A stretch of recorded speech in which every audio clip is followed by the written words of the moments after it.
That should be great.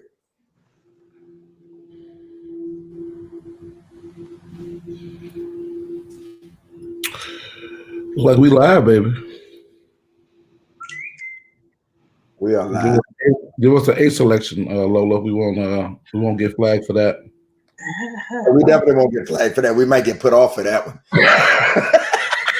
Sleepless nights and lonely days around in my head. Yes, all the time. You better come on here with faith levels. All right, everybody. Good evening. Tell us where you're coming from. Invite and share. Go ahead, Lola. I'm sorry. I didn't mean to stop you. No, it's over. Not concert over. Concert is over. Invite and share. How come I can't get on there with Come on in, Saints. Come on in the building. Come on. Greetings, Alicia. You talking to me? No, Elisha. Mika. Greetings from the ATL.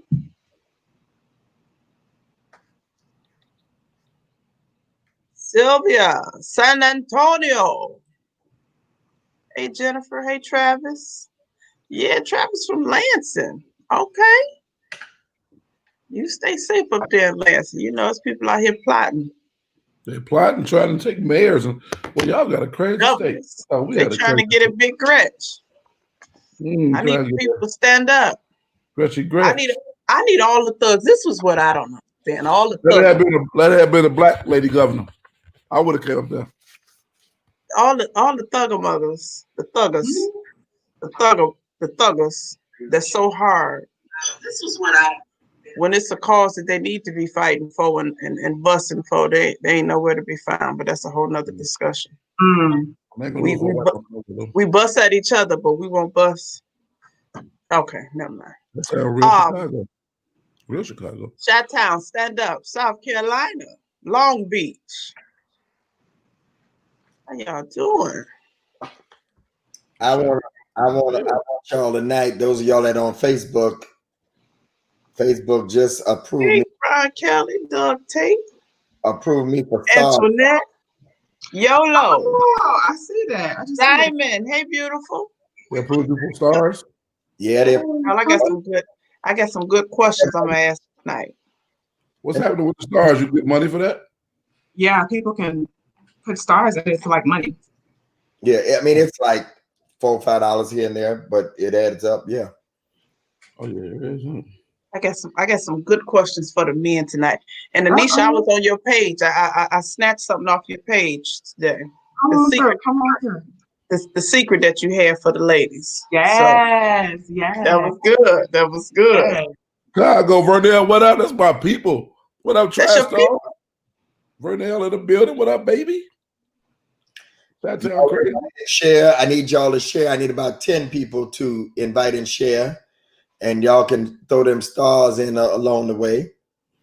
Ladies, I'm speaking on our behalf tonight. I got some questions. I need some answers. Yes, I'm ready. I need some answers tonight. I feel like being transparent tonight, so let's go. You feel like being transparent tonight? I feel like it. I feel it tonight. Okay. I like when you feel it. Mm-hmm. That means we're gonna be good. We're gonna be good. Yeah. Well, I've really been enjoying your shares though, so I'm here for it. Huh? Thank you. I've been really enjoying Joe's shares, so I'm here for it. I'm here to hear you. Joe brings a lot of he brings a lot of stuff to the table. I'm controversial. He been giving us the know-how, to know. I love the controversy. Hey Sim, hey sis. Can y'all share this, please? Sharing is caring. Shirley, hey Shirley. Intellectual Thought, how y'all doing?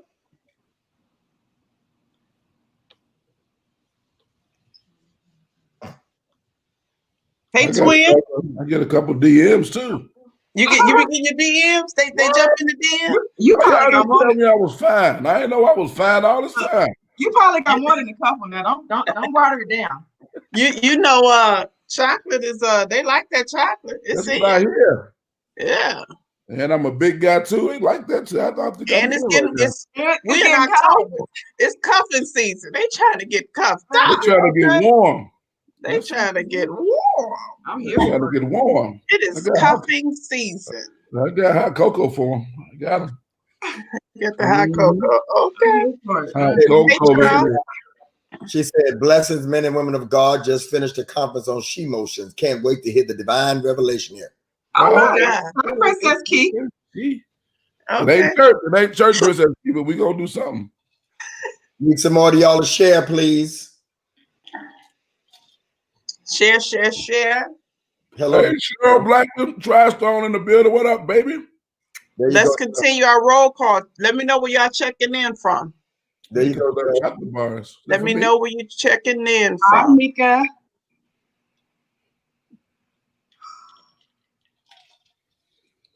Love you. Nice. They like that chocolate.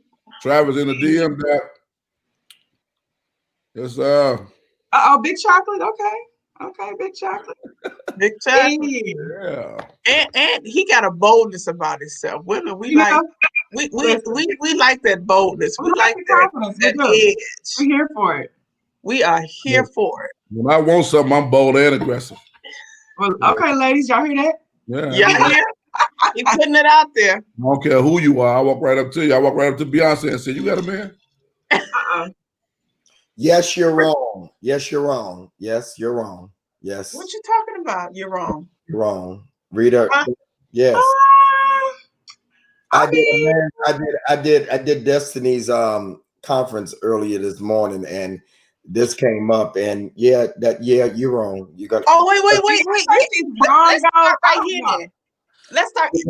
because hold on. I don't jump in no man's DM trying to mac. I wait on him. Yeah, If he's interested, you might be waiting. you're not wrong. I mean, I haven't. You are wrong because y'all take Not that wrong. scripture when the man finds a No, good. I ain't even talking about scripture. We ain't even dealing with the Bible. I'm saying to them, they take that scripture wrong. When a man finds a wife, he finds a good thing. It's not saying that. It says when a man, listen, when a man finds a wife, he finds when Okay. he finds. It's like when I find this card, it's good. I wasn't looking for the card. It's not referring to looking and going after the person. We misinterpret that scripture. So most people that say that, you're gonna be sitting there waiting. Oh, Bishop, what are you saying? So you saying we need to jump in DMs? I'm not saying you need to jump in DMs. I'm saying what happened to the generation that I was raised in, that women flirted. Yes, I do agree with the flirt. I'm here for the flirt. How do we flirt on social media? So the virtual way of flirting is like a picture or two, or going to them and say, "Oh, I like that picture." I'm not saying being thirsty and say, "Hey, baby, what's up? I want you." No, I'm not saying that. So I'm about to go through and like some pictures there. Let me see. So if I were to have a way, I think the liking picture thing works. I'm not gonna jump in the DMs and be like, "Hey, what's popping?" But I think you can give enough to let him know you're interested, and then if he bites, that's what's up. Yeah, that's what I'm saying. I play dumb there because just because somebody like a picture, that don't mean nothing. Like they love that. They keep loving pictures though. Oh, look, I'm telling you, for the men, if you like a few pictures, honey, they're gonna be like, "Oh, she liked me." I'm telling you. Really? Yeah. I'm not saying you're wrong. That's your matter of opinion, but I am saying that flirting is still in. Okay. I agree. I bet you won't jump in my DM. I'm just joking. Hey, Bishop Antoine. Bishop Antoine, you were amazing early. We did the panel together, and we're gonna have you on here too. He's gonna be good. That's gonna be good. I like him. What would you say? You would say the picture, your picture was nice, or that post you just made was nice, and funny, or or even you might say, and you're very handsome, and just leave it out there. Just leave it out. I'm sorry. Go ahead. Has he shown you any interest? Has he liked any of your pictures? Has there been any engagement back and forth? Kind of curious. Thank God he gave the man the power to find her while others wait on God to do it. Okay, Carlos. All right, Shipman. I'm here for it. Well, they know they can preach. But listen, Carlos, he ain't waiting. He said while y'all sitting on the sideline, he gonna go up in the DM and go ahead and get what He he going wants. to get it. I'm I going like on social media right now. it. Where You should know I what start? I'm saying? Instagram or Facebook? You know, you preach the preach, boy. What did Mika say? Let me see. You 49, Pamela? Is that a recent picture of you? 29. What? Pamela's gorgeous. Yeah, she's Right, gorgeous. she good. And they be So afraid you to go talk. to the comments fast. Like he said, if you see something, what? Pamela, is that a recent picture? Listen, Pamela's looking nice. My Mhm. okay, it does go down the DMs. So so Lola, I didn't tell you about this. I got on yesterday, day before yesterday, Mika, I don't know what it was, and I was doing my walk, and they encouraged me, Mika and them, to do a dating game, like pop-up dating game.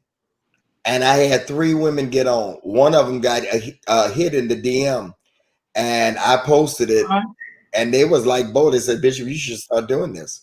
So that might be something we do on here too. But I actually put them on live on IG, and 3 women, So you had 3 women trying to match with you? No. They just stuff out there. Whoever wanted to go in their DM, they were sending them to their DM. I like that. We definitely need to figure out this dating scenario during the pandemic because, yeah, it's an interesting thing out here. I'm actually getting ready to match some people up myself, but I like the dating game, my dear. But I'm getting ready to do a little matchmaking myself. Okay, Pamela. Okay. She says Who you hooking up? She says recent. Yeah. Look, okay, well, y'all might be into Pamela's DMs tonight. I didn't Okay? say that. Yeah. I'm just being Here we go. Oh, we got one right here. Pamela needs to get in my DM. Slow down, Prince. Why don't you get in her DM? How about that? We got some hookups going on here. We may have to get it going. I'm going to look through Pamela's page right now, but I'll be right back. Is the replay up still, Bishop? Can we still see the matchmaking game? It's actually on my IG on the feed. Yeah. I'm gonna check it out. Have you had success in matchmaking? Me? Has any of you had success in matchmaking? One of the people, Annette Murray. She was one of the people. Thank you, Chris. Oh, I have just started doing it, Lola. So this is okay. But I'm at this. Some people I have in mind. They gave me the freelance to do it. So I got about 3 couples I'm about to start out with and see what happens. You know, it's interesting. The matchmaking move is quite interesting because you could be friends with someone, as we are. You know, we laugh and joke and. Right. But then how you are with your mate or the person that you present when you're dating somebody, it's a lot different. You know, the people.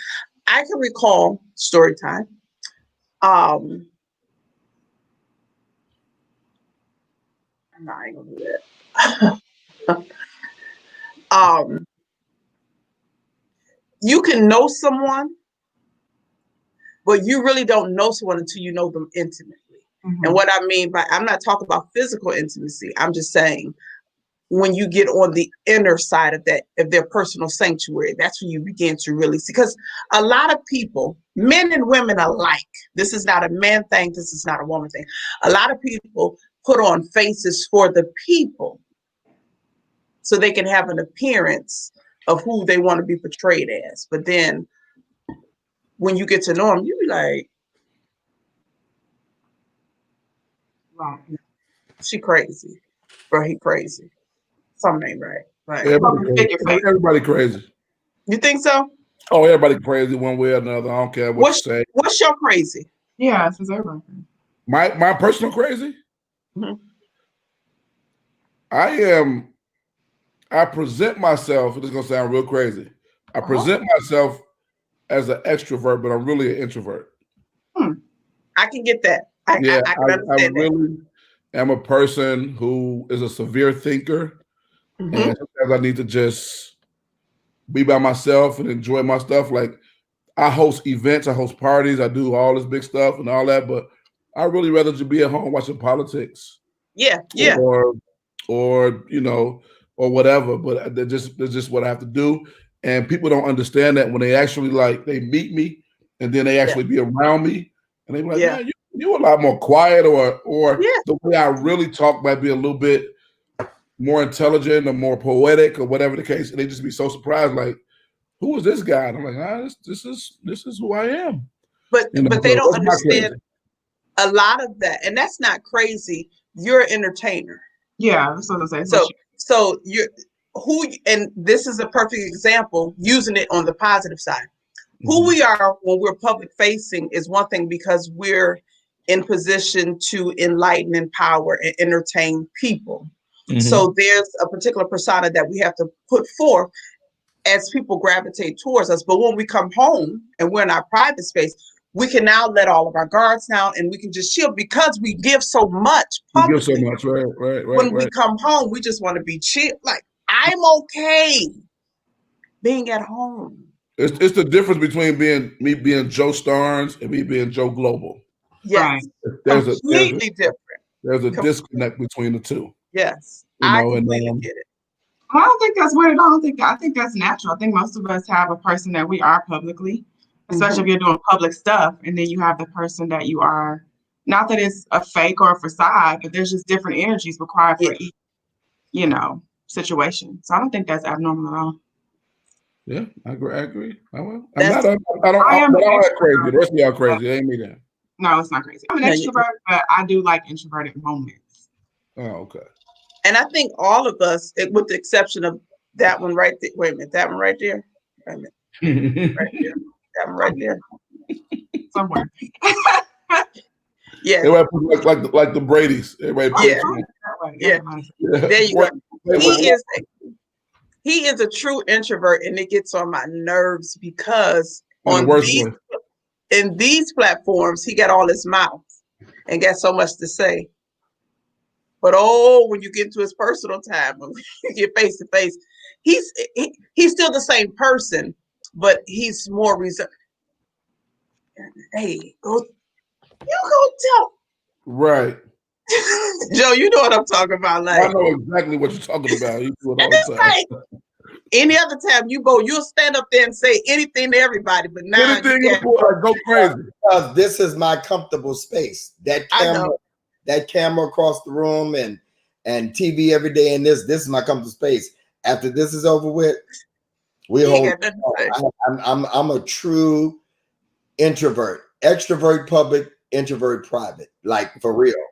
Real. Can you? And low key, kind of shy. I am. Ain't no low key. He is shy. He is shy. I am very shy. Right. I can come at you on here. I can come at you on TV. Yeah. I go word for, but here. But go sit next to him. He ain't got nothing to say. I done been to Lola's events, and I love music. I enjoy them, but I'm sitting over there in the corner, like by myself. And they doing what they're doing. I'm just sitting there on my phone watching everybody. That's it. And then after the event, who was the girl that had on the red? Right. You was sitting there with her the whole time. Why you didn't say something to her? Right. Exactly. You remember, I have to say years ago, because these people, somebody said years ago. Remember, well, she about to get married, so I can call her name. No, don't. Okay. Lil Red. Yeah. She walked in the room and literally just took my whole, this was years ago. She took my whole, his whole life. His whole life. You know her? I'm like, yeah, that's my girl. Like, you know her? Yes, that's my girl. Stop with her. Yeah. Go ask her. Nah. That was a good time. That was a good time. Mm-hmm. So I have some questions. Yeah, wait a minute. Before we go there, I want you to, we're going to start the show. This was pre-talk. But why are these people getting married all of a sudden? That's the time we're in. That is the exact time we're in right now. No, they like hitting on you like 3 months ago, and then they getting proposed to. Oh, you talk about that? You talk about those situations? I mean, just curious. Me and Luther was talking about. I mean, let's not say 3 months ago, but like 5-6 months ago. So they going fast. Is they just want to be married? They might already have somebody kind of in the wings a little bit. Yeah. Hey, Stephanie. I sure do. I'll be on my phone by myself. That's right, in the corner. She know because it used to work at Word. Yep. Okay, go ahead, Lola. You can start. No, but let's finish addressing why people are getting married all of a sudden. People are getting COVID married. COVID Well, married. I think there's a lot of COVID relationships happening because people are being sick and tired of being sick and tired of sitting in the house by themselves and being alone. And people, it's cuffing season now. The weather is changing. It's cold in the house. They're not ready to turn on the heat. So they looking You for ain't gonna somebody. get married. You ain't gonna get married because when this is over with, you're gonna wake up and say, "What in the world did I do?"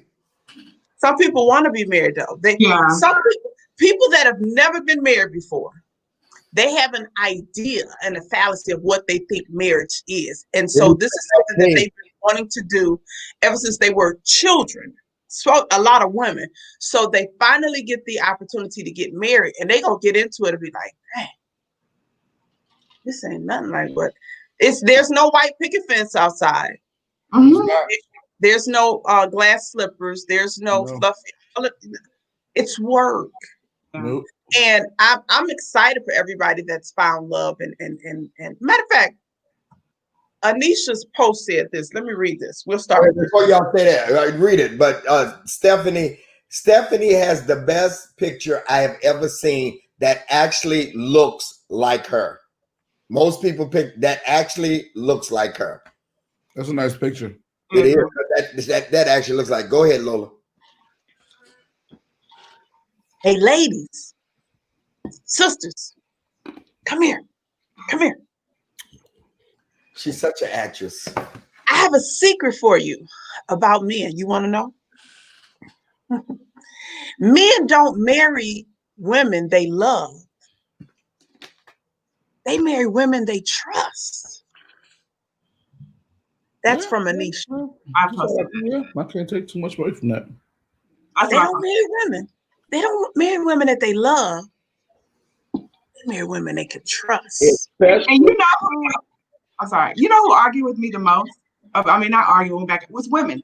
Men were like facts, but women were like, and I'm like, girl, I'm trying to tell you what I know. And women really don't like that statement. It's true. Oh, yeah. Have you, go ahead. No, go ahead. Go. Have you, I think it's so true because how many times have you seen lopsided couples? Meaning you see a man and he like, and the woman he is a foot dragger. You be looking like, hush down. Because he can trust her. She gonna be at home every night. She ain't going nowhere. Ain't nobody in her DM. Ain't nobody. And I ain't saying that she's, but I'm just saying that that ain't nothing he got to worry about. You're going too far now. No, that's too far.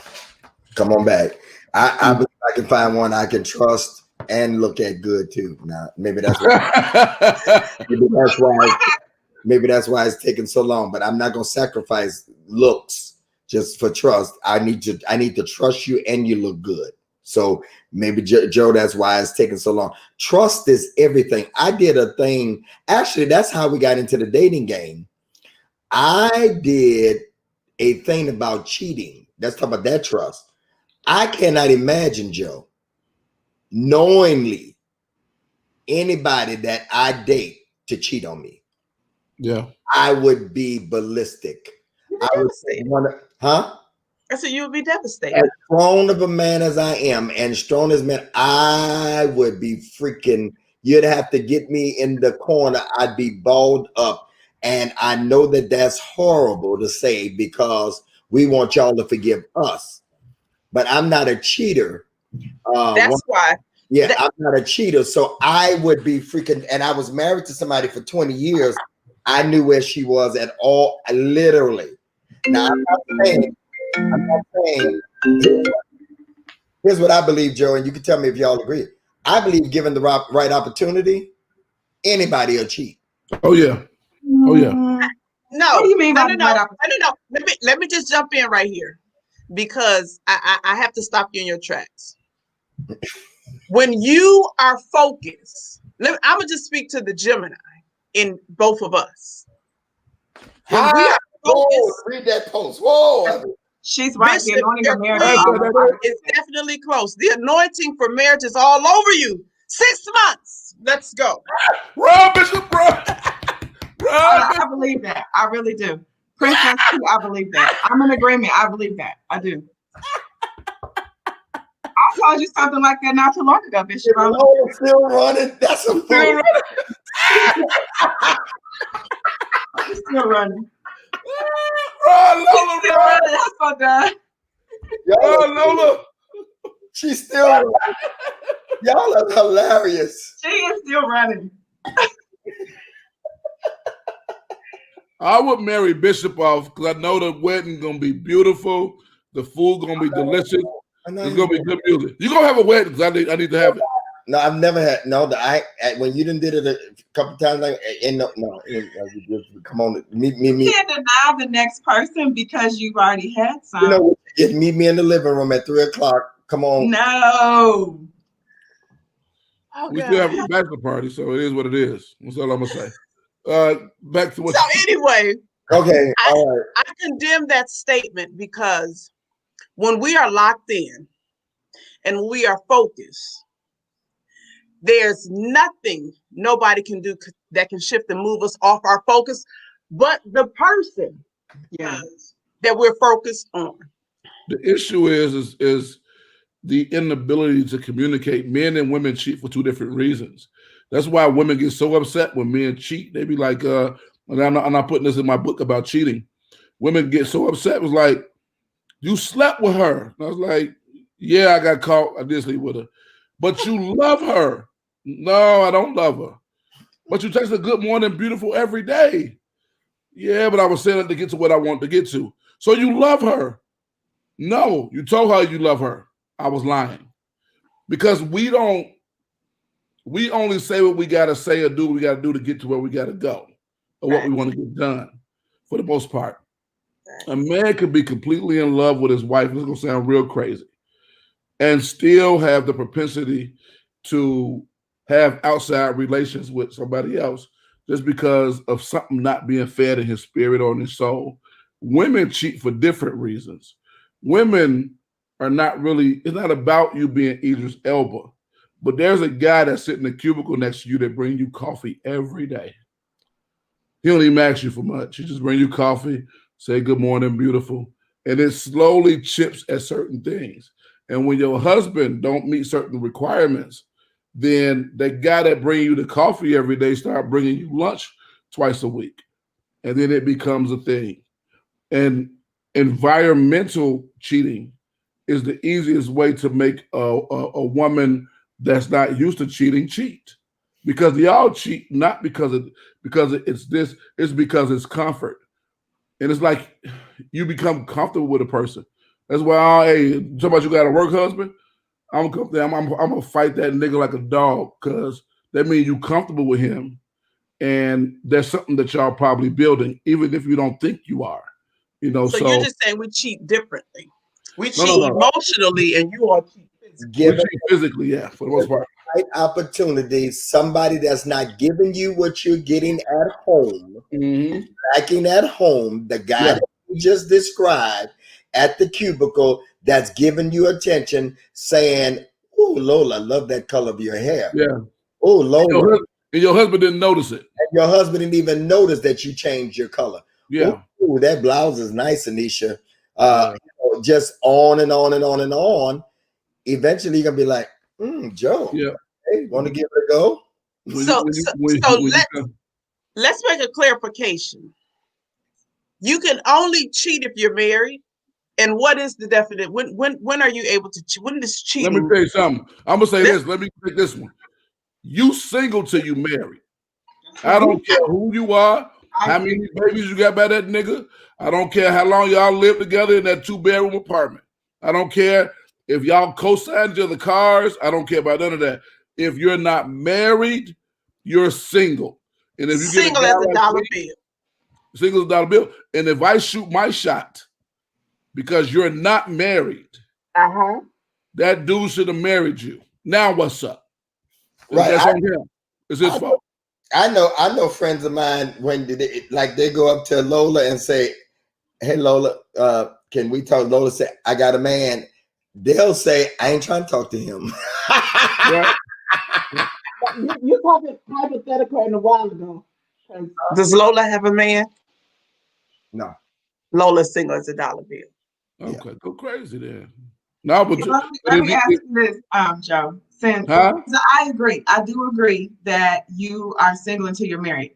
Now, what about if it's a lady you're dating and a guy's like, "What's up?" and she's like, I'm with somebody." Now how does that make you feel if he comes after her when she's with you? You know what? I'm not gonna mess with a woman who dudes ain't gonna shoot their shot at. It is what it is. If Sure. you see me with something, it's gonna be somebody that dudes gonna shoot their shot at every day. And if he do shoot a shot, then go crazy.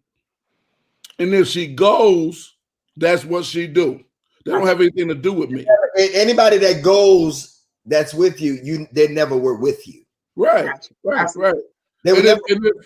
and if I wanted to have a real say in it, Anisha, I would have changed that with a ring and a ceremony. So, ladies, did y'all catch that though? Yeah. And I so hope y'all caught that, sisters. because Go finish, Joe. I didn't change that, if she goes, it's a decision she made. If I found out about it, then I have some decisions I got to make. But at that point, it is what it is. If I wanted to change it where I had a say in it, where I could literally disagree with what she do with her body, and I got a say in it legally, Yes, come on. spiritually, Huh? I hope y'all I would listen. change that with a ring and a ceremony. I hope y'all listening. Because Joe, you speaking fact. if a man has not put closure to it yet, then he's saying, I don't really want to. Yeah. I don't want to. Now Go ahead. I got a word this week. I got a word from the Almighty. And I posted this word on social media. And it had so much power in it that I feel that I would be neglecting our audience if I didn't share this word that I got this week. It says, your job as a man is to make sure she doesn't need another man. Yeah. And then I added, and vice versa. My job as a woman is to make sure he don't need another woman.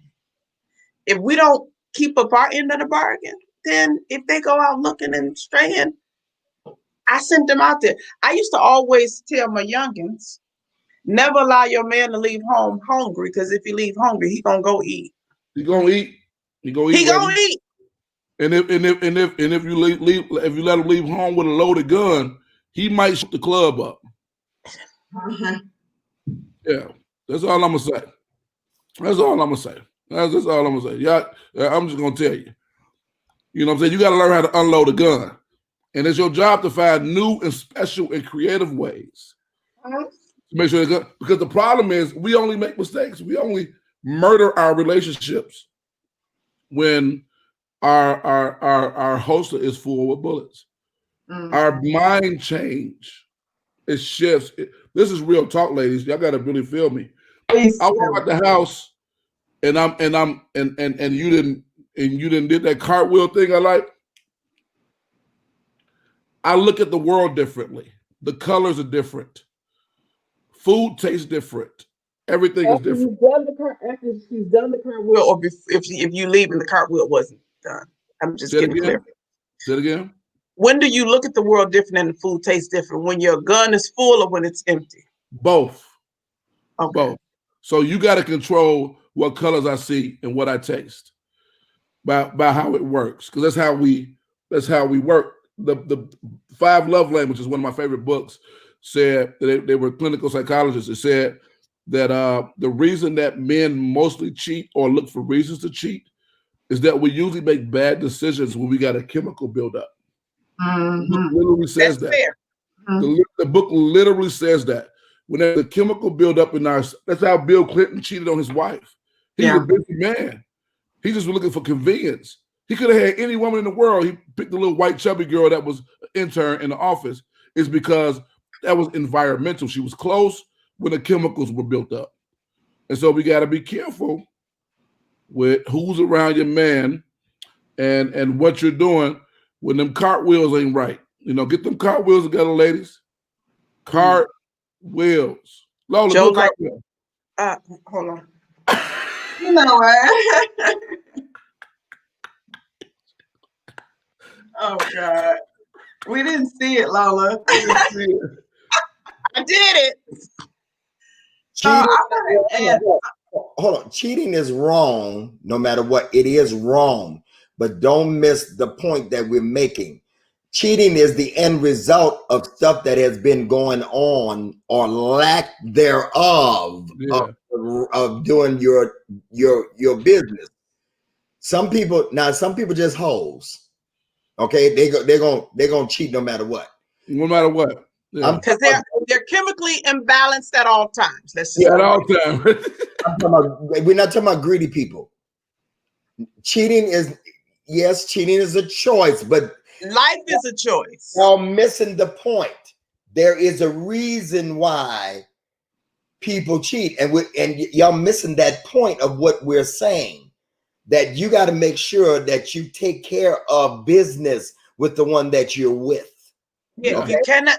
You have to be. I'm hungry and talking about I'm gonna hold back. Do you realize a wife is never supposed to hold back? I don't care how mad y'all are. Yeah. How mad you are. You time out from the madness for a minute and rock it and then get back mad, go to sleep. You're pushing. So you get, people that say that you're pushing your person to go and do something. We're not justifying it. No, we're not. We're just telling the truth about it. They're explaining it, not justifying it, but you're explaining why it happens. Yeah. I will never forget. This is real transparent. I told you I felt transparent tonight. You feel it? Okay. I will never forget that I had an affair on my wife when I was married. I had an affair. I had left this woman's house. I was breaking up with her, like, I can't do this no more. I'm just trying to, do right or whatever the case. This woman said, I'm about to call your wife right now and tell her everything. And my wife kind of knew her through like a second person or whatever. She called my wife.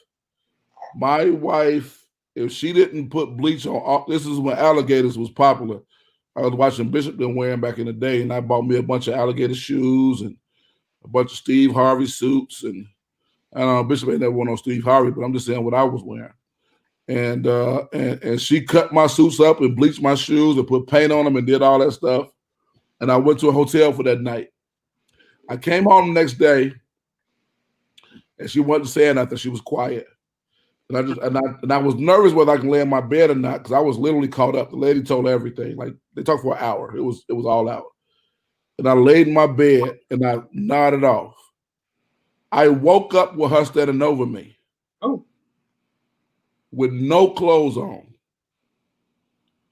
And she turned me all the way out, upside down and loose. I mean, she did everything I didn't even know she was able to do. And I was always confused by that. I was always very, very confused by that. But for some reason, it made us so much closer.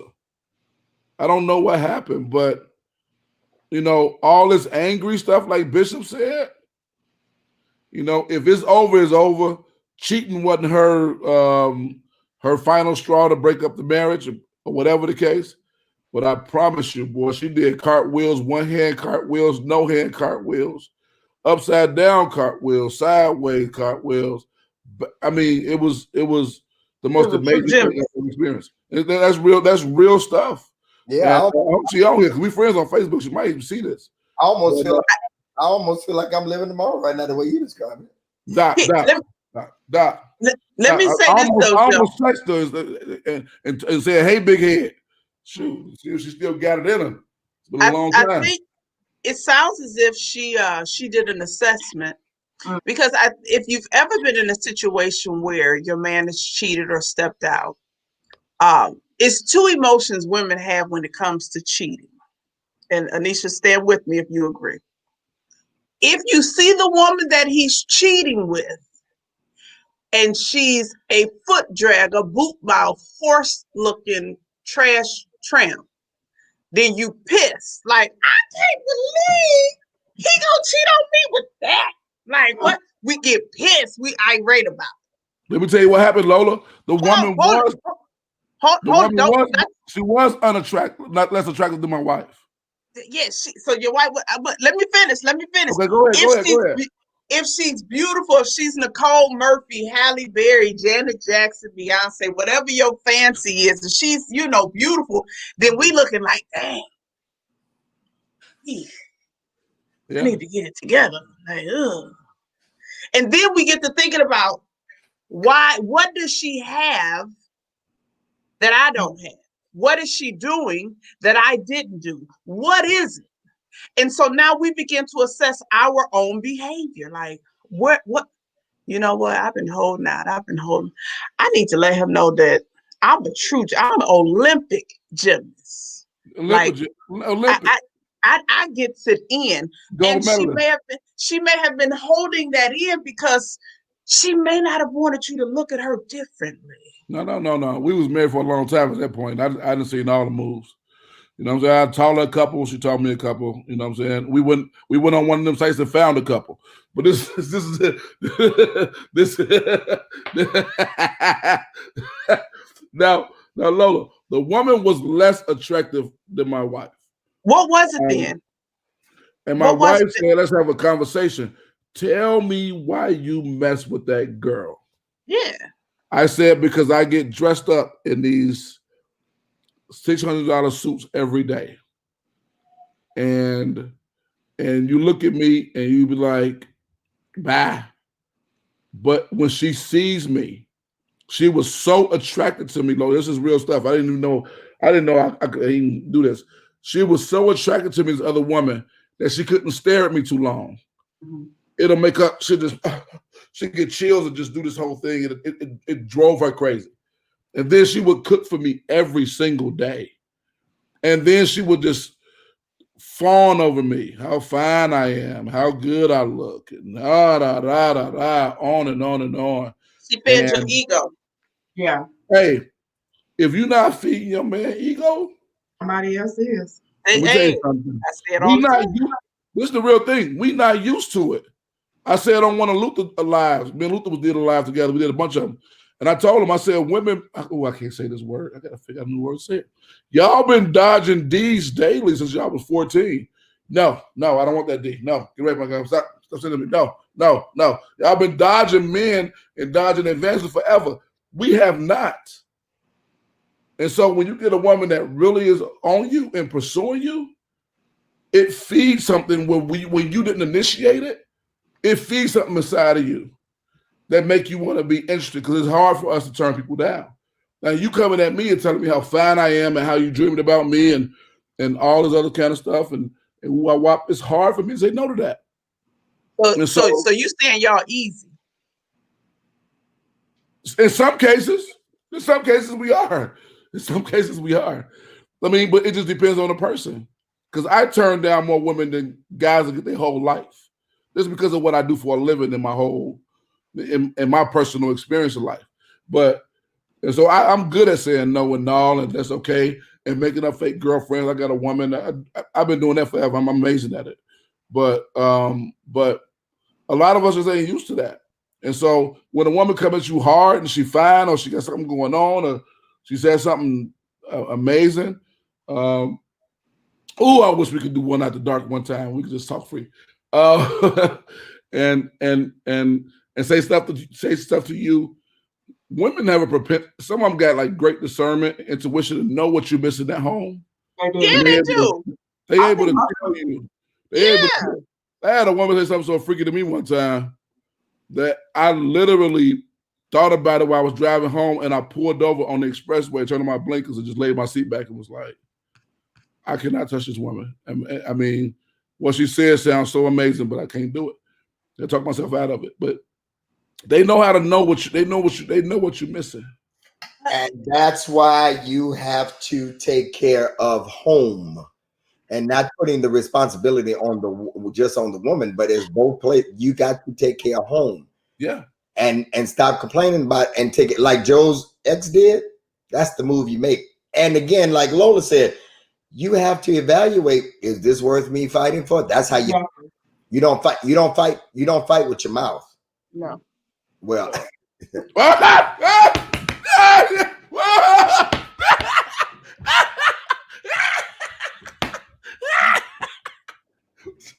Sometimes you win great battles with that mouth now. Okay. I'm done. I agree, though. I feel like I'm gonna you get kicked out of the bishopric. Go ahead.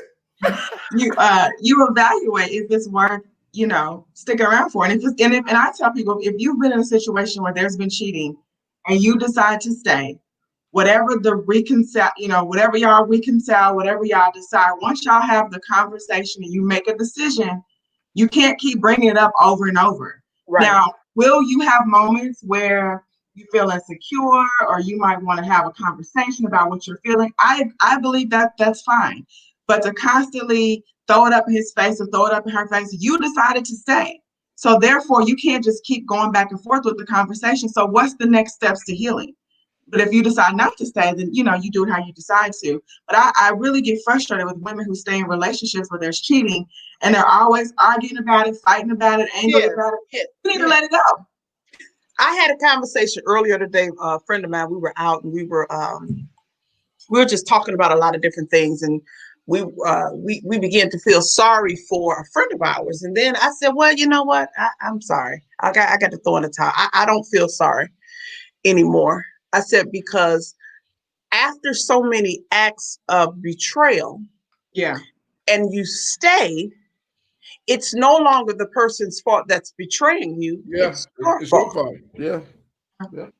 And I had to deal with a personal situation in my life some years ago where there was somebody that I was addicted to. I even called them crack cocaine. Like, I had to have it. I had to have him. Yeah. And it was an unhealthy situation, and I labored in that situation. Yeah, I did. Yeah. Whoa.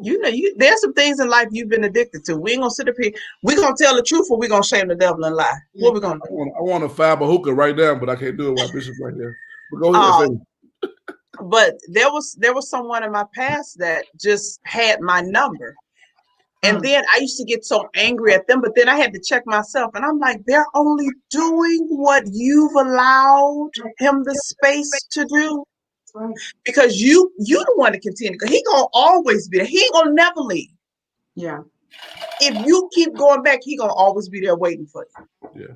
Because he knows that he can continue to do all the crazy. What I believe, though, Lola, these relationships nowadays, and now I'm forcing it. If I'm messing with you and we dating, we gotta have real conversations. Y'all been laying in the bed with strangers way too long.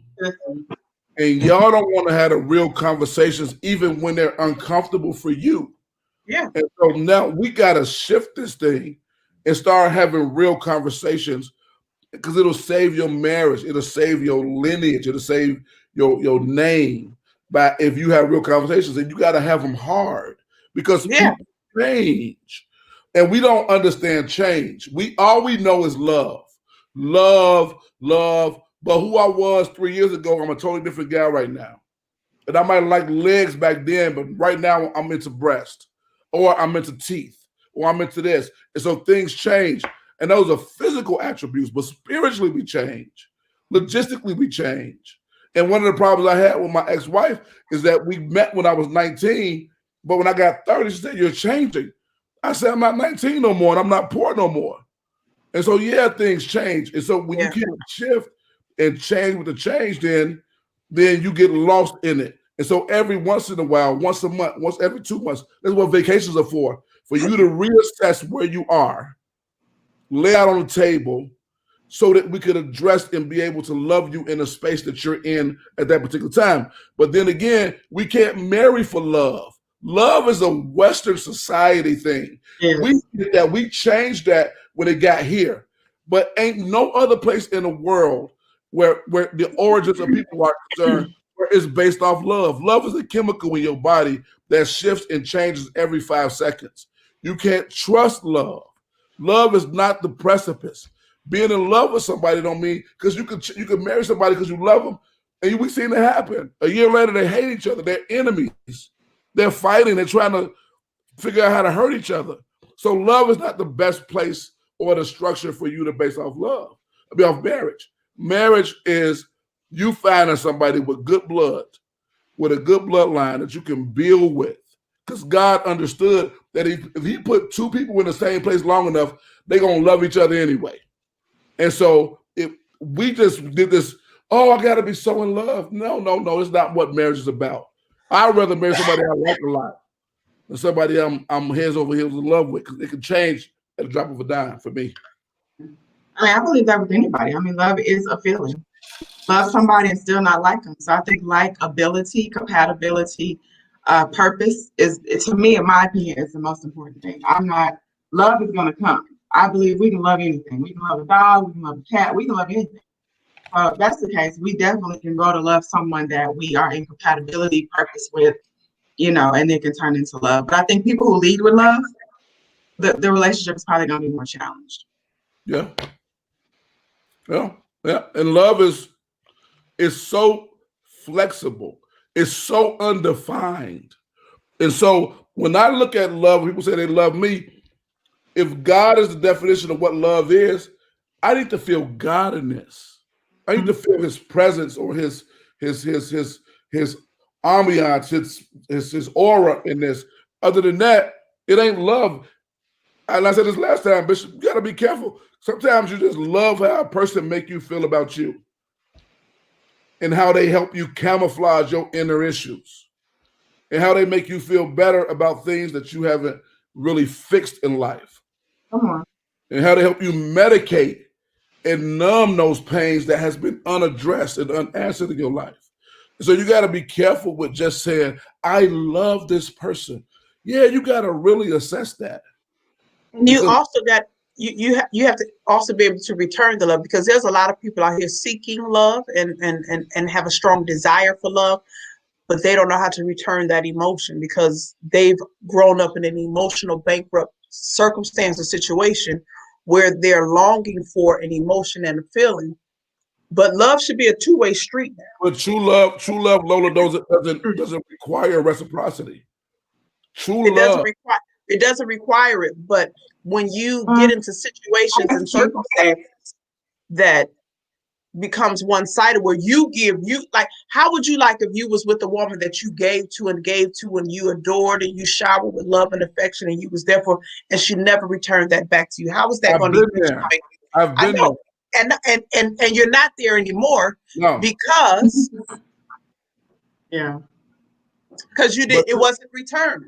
So love is an emotion that we can't control it. Number one, I feel that love is the one emotion that you cannot control, and you sometimes can't control who you love. But love is one, when you love and you're truly in love, love is not intended to hurt. It's not intended to disappoint. You would never maliciously do anything to disappoint. But love creates such a fallacy sometimes that you put yourself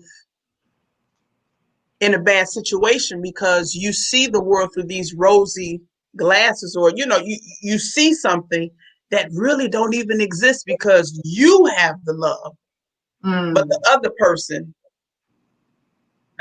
that's not what and y'all been through this. Y'all done had women that's so crazy about you, and you like, we cool. Yeah. I like you. Yeah, I go through it all the time. Yeah. So, but it's not a requirement. So you gotta be careful because it's not a requirement, and your love gotta be so sincere that even if you never decide to love me back, this is how I feel about you. Now, would I want you to love me back? Absolutely. But me and Bishop had a conversation in the car one time, and a woman denigrated me on Instagram about reluctant love. How women, y'all gonna hate this too, women for the most part love men that are either emotionally or spiritually or physically unavailable to them. They usually chase them a little bit more. They usually have, because sometimes we make ourselves too available too quick. And sometimes women don't trust that because it's like, I'm not used to this. And so, and they can't see past their dysfunction. So when the man starts to not pay attention to you as much, not call you as much, don't text you every day, not sweating you, not on you, not asking to see you. It's something about that. And I feel like my last girlfriend was in a relationship with a man who treated her that way. And she just couldn't get over this dude. I mean, we dated, we hung out, we did everything together and all that kind of stuff. And it was all just because he just never showed him her. He never showed himself to her. And now she just chased that. She chased it and chased it. And I'm like, nigga, She's not healed. Huh? She's not healed. She need to heal from that situation Yeah, because she's bringing that baggage from all of that. Because that ideal love we think we have, it feeds pride. And then your pride starts feeling like love. And now you're not whole unless that part of you is fulfilled in some kind of way. And so whether she struggled with issues with her father, and her father had a reluctant love or unavailable love. And then now she's trying to supplement what she missed with her father in the arms of another unavailable man. That's good, Joe. And now she want to shift what he was saying, what he's doing, into seeing I could make it happen. So, like Jesus came and died for us, that's substitutionary atonement. We substitute people with situations in our lives that we need to fix through them. So sometimes you love a person, but you love your father through this man unavailability, or you hollering at this other guy because this guy not available, and so I'm gonna holler, I'm gonna yell at you because I can't get to the guy I really want. We substitute all the time, and so that's why I was saying we really need to wholeness, healing, and deliverance is very important before y'all enter these relationships, because you're going to figure out that person that you're going after ain't God. He can't fix you, and marriage can't fix you. And laying in a bed with a person every day and y'all eating breakfast together at a breakfast that ain't gonna fix it either. Not going to fix you. And then when you figure out that relationship with that person ain't God, now you mad at them. You the one that put them on that level because you believe everything's going to be okay, but now you still broken. It's like shoveling dirt over doo-doo. It's going to eventually stink some kind of way. Yes. It is what it is. I just had a situation where I had met a guy at the gym. Okay. And we had a few conversations. And they said, you know, they've been single for a year. They got a baby mama because they got a young child. And they had been going through some battles and issues, like the ex-girlfriend wanted to take his money. Like he had trust issues with that. The baby mama lied to him. That's how he ended up with this baby. So I'm sensing, because he's giving me his story, because I'm a question asker. So he's giving me his story and his background. And then this week he had said something about a bad relationship with his mom. And I said, oh, there it is. Yeah. Yeah. There it is right there. I said, there's the root of your problem. You looking for the love that you wanted from your mother and these women, and you're not getting it. I said, you got to deal with the root of the problem. The root of the problem is you have unresolved issues between you and your mom. I said, and because she betrayed your trust as a child, as a young adult, and as an adult, you don't trust women. That was me. That was me. You don't trust women. And you know, and I turned it to the camp counselor at this point because I'm no longer interested in this individual.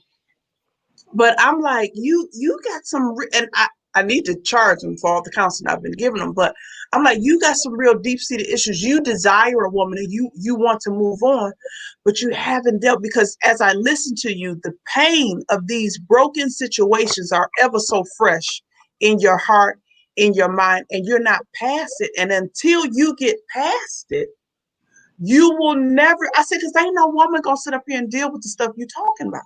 Not no real one. Not somebody that you're trying to build with. And then he lacked the ability to be vulnerable. He had I'm small story time, and I'm coming out of this because I had to give him an example. He would call me and pretty much expect me to answer the phone. And one time I called him and he didn't answer. And I'm like, okay, that's That's fine. Because I tell you in up front, I'm gonna follow your direction. What you show me Yeah. is what I'm gonna do. Mm-hmm. So he had texted me one morning, I didn't respond. He had called me, I didn't respond. He texted me again, I didn't respond, and then he called me. Then when I finally answered, um, I had told him, I said, you move like a married man.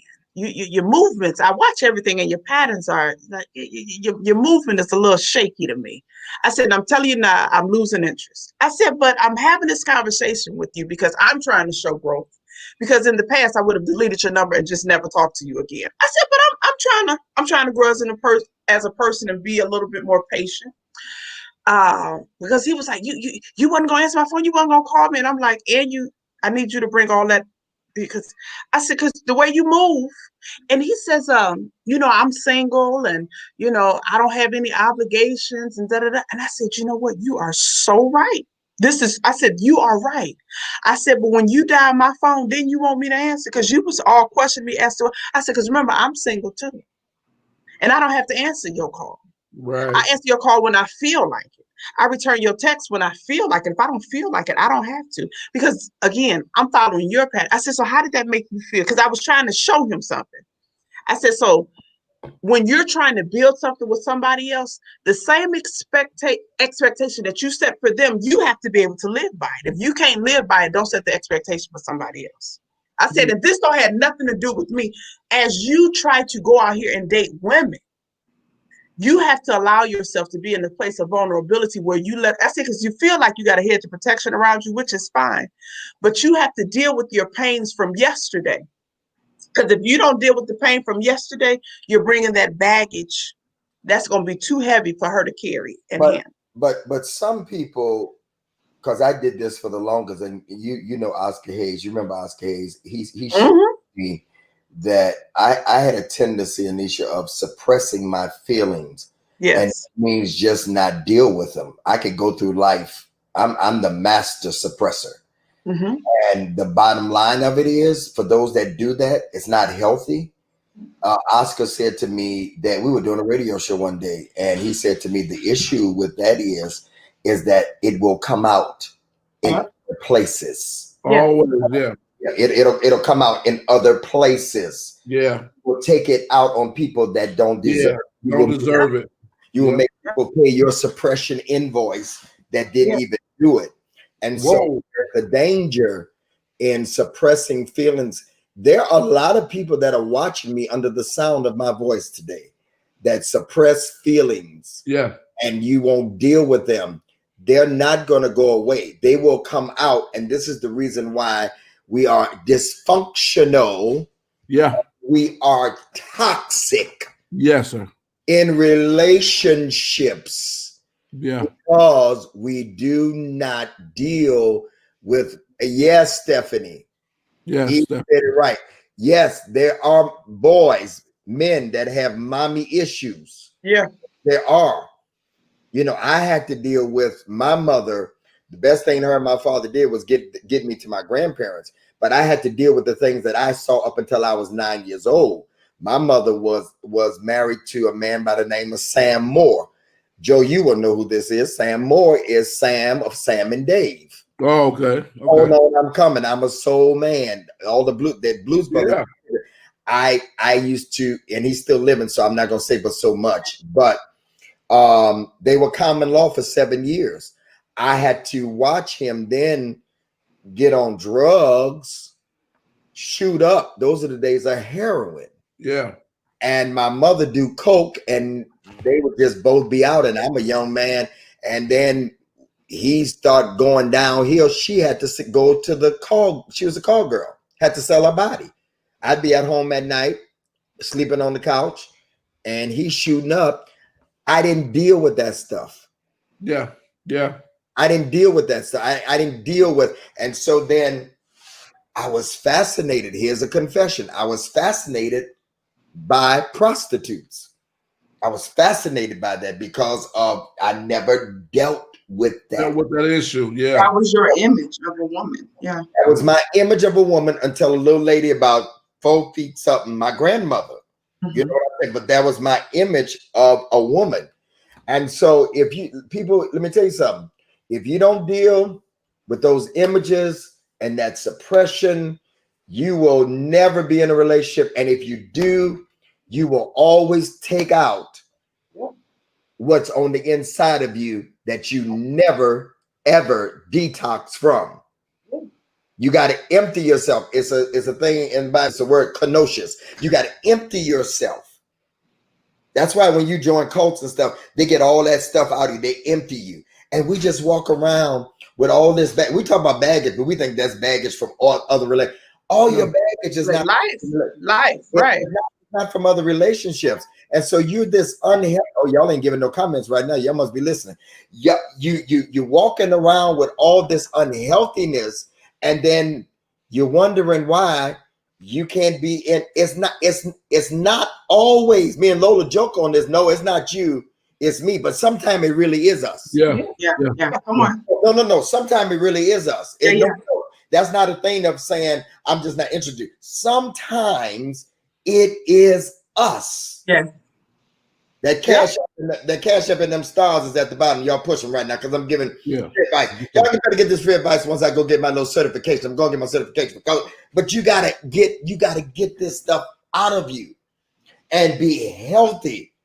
Know the right one ain't coming until again, my first one, Lola, remember it, until you become the right one. You have to become the right one, and you have to empty yourself. All the baggage that you're not bringing is not another person's baggage. It started when you 5. It started when you 5. Yes. Yeah. You got to empty yourself. So tonight, if y'all don't leave with nothing else, listen to what Lola Joe said and all that. But you got.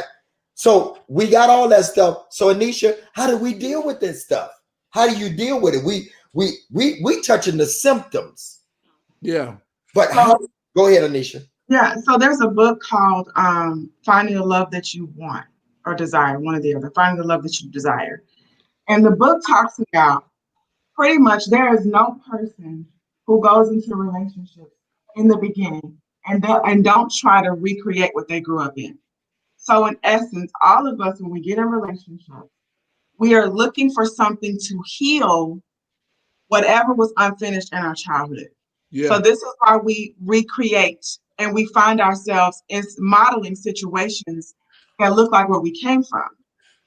And there's another book that talks about men, specifically men. It talks about how men suppress.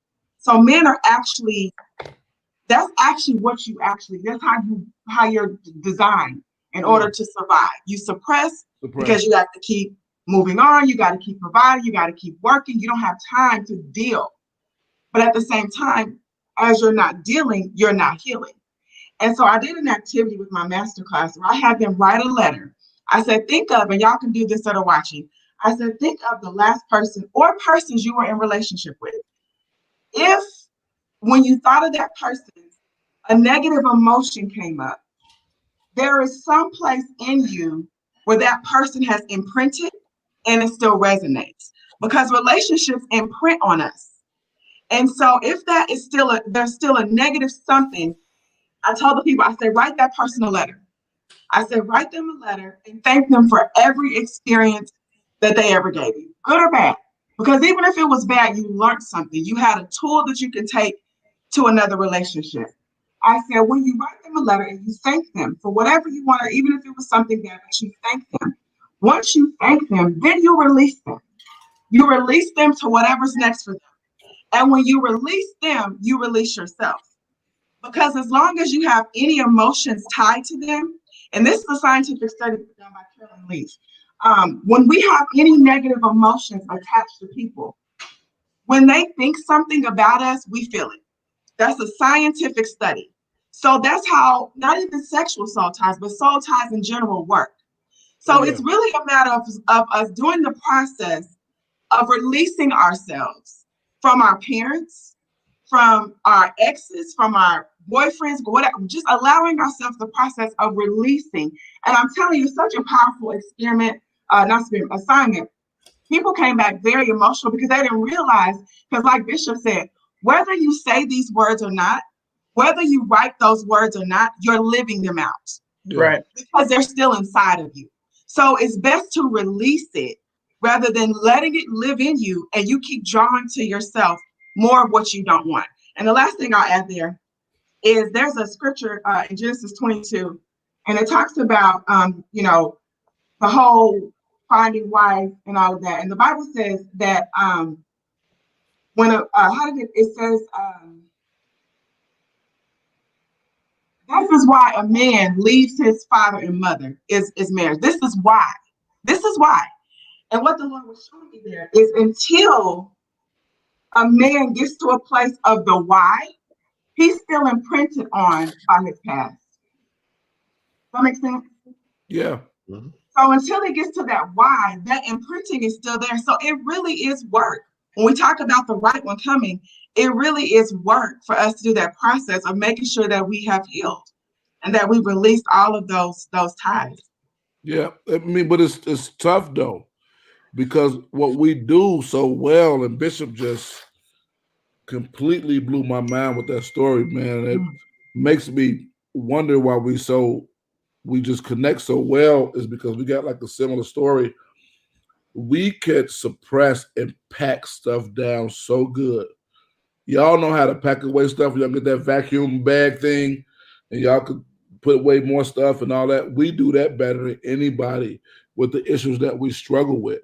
And I didn't know. So I'm writing a book. I told you about cheating, the real reasons men cheat. And, it's a psychological study as well. But like 1/4 of my book, it is like 10 chapters. 1/4 of it is based off abandonment issues. 1/4 of it is based off of what we deal with for abandonment. And I didn't know that I suffered from abandonment issues because I loved my mother. I adored her to the day she died.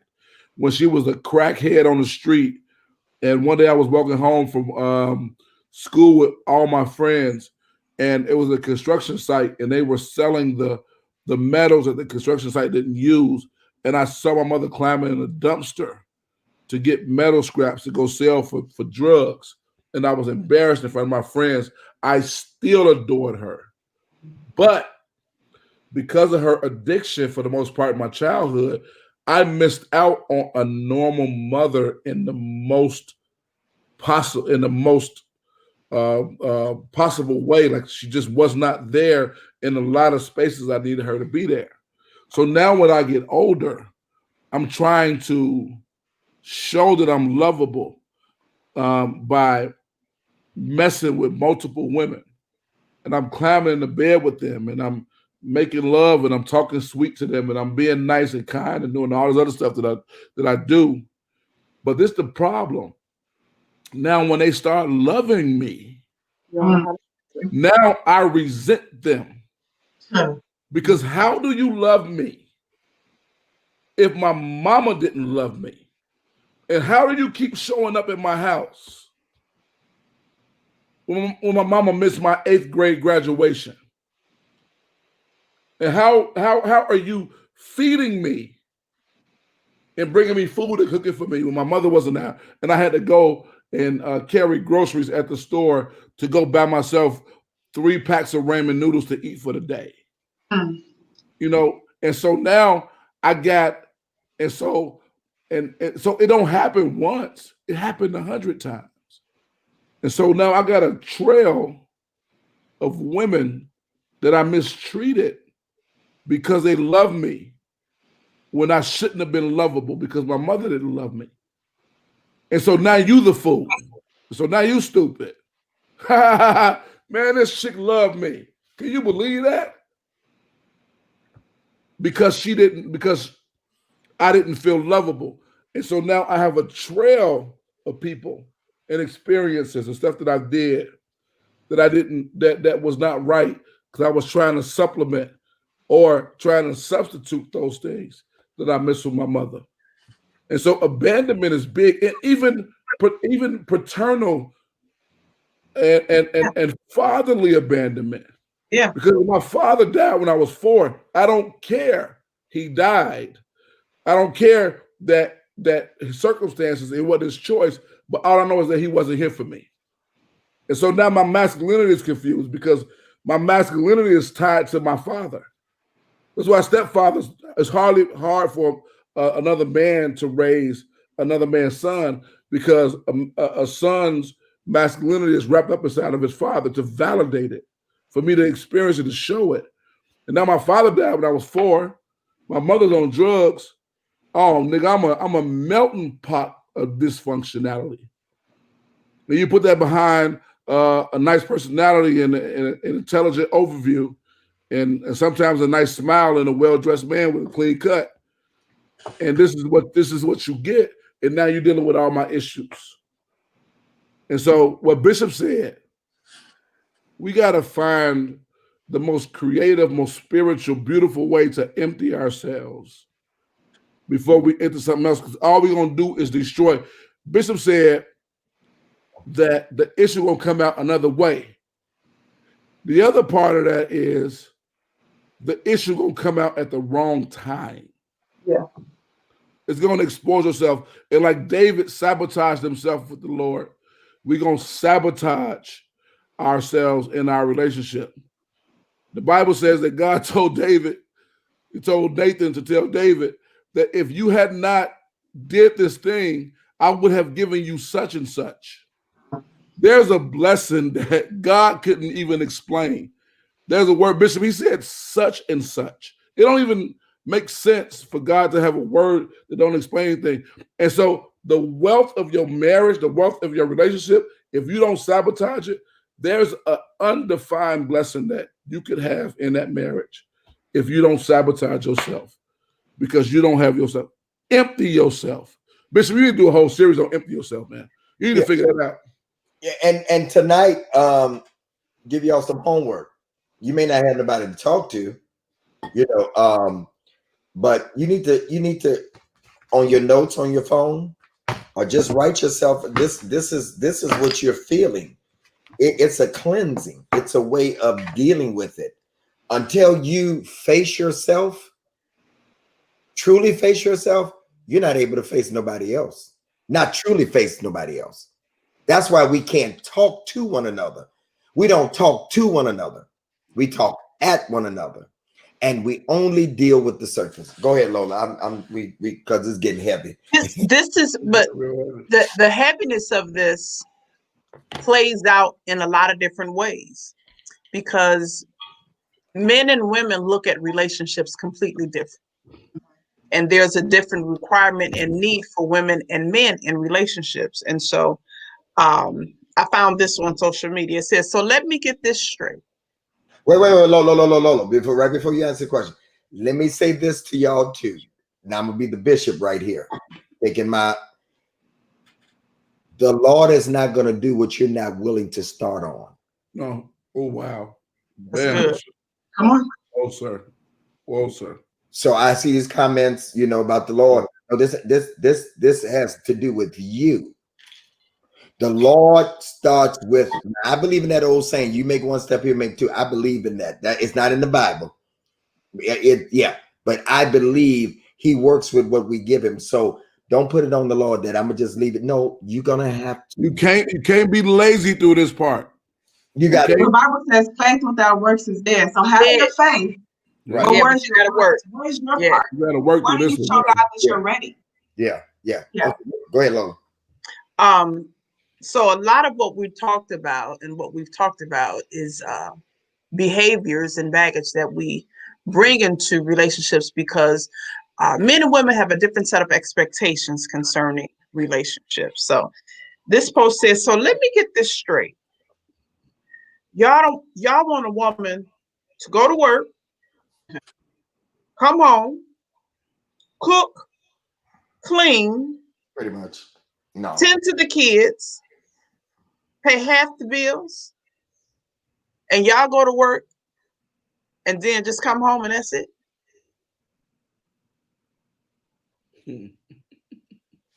What's up with that? I will read it again for the people that's sitting in the back. Joe. So let me get this straight. Y'all want women to go to work, come home, cook, clean, tend to the kids, and pay half the bills while y'all just go to work and come home? Yeah, we got to discuss that balance. All these situations are custom though. That's not the normal situation because I go to work and I work from home, and so and can't nobody cook better than me. So you ain't got to worry about coming home to cook. I don't want your cooking. I'm a cook. I'm gonna make sure you got a, what you like in the food as well. So I mean, that's cliche, but it's we have black people can find a way to have the most colorful situations possible, but I don't know. I don't identify with that, so I don't. It's hard for me to answer that. I don't expect a woman to come home and cook after you worked, and so it's. I don't know that. I don't expect anything from you. You know. Hopefully, when you're my wife, then your work is even optional. But it's just that's a softball thing. I don't know if we could really address that because I don't know if everybody's life is actually really set up like that. That if do people have that experience? Is Yeah. anybody on here has that experience right now, or had that experience? Have what experience about cooking? Well, yeah, no, I'm not. I'll say this. Shout out to Mr. Calhoun. Mr. Calhoun said to me after we said our dues, he said, "You work if you want to. You ain't got to. It's up to you. I got this. But if you want to, go ahead. But that's on you." What he said to you? And that's what he said. And so Mother didn't work. Mother was the original housewife of Nashville, Tennessee.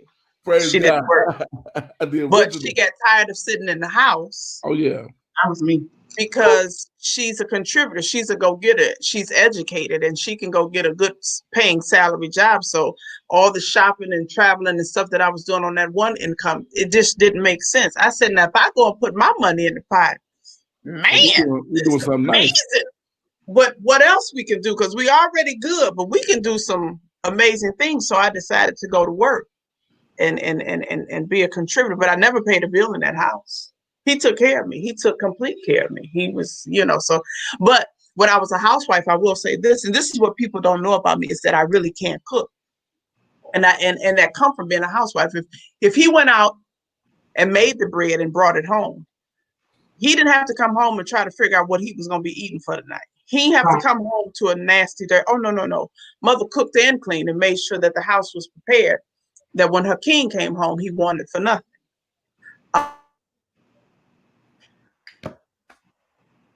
She froze. Lola, you froze, babe. At least you're cute when you froze. This is a good froze face. That's a good froze face. Let me take a picture of it so she can see it. But I agree. I mean, I don't know that there's. She back up. Okay, no. Yeah, Go ahead. Oh, she is. Go ahead, Anisha. Go ahead, Lola. You know where you were?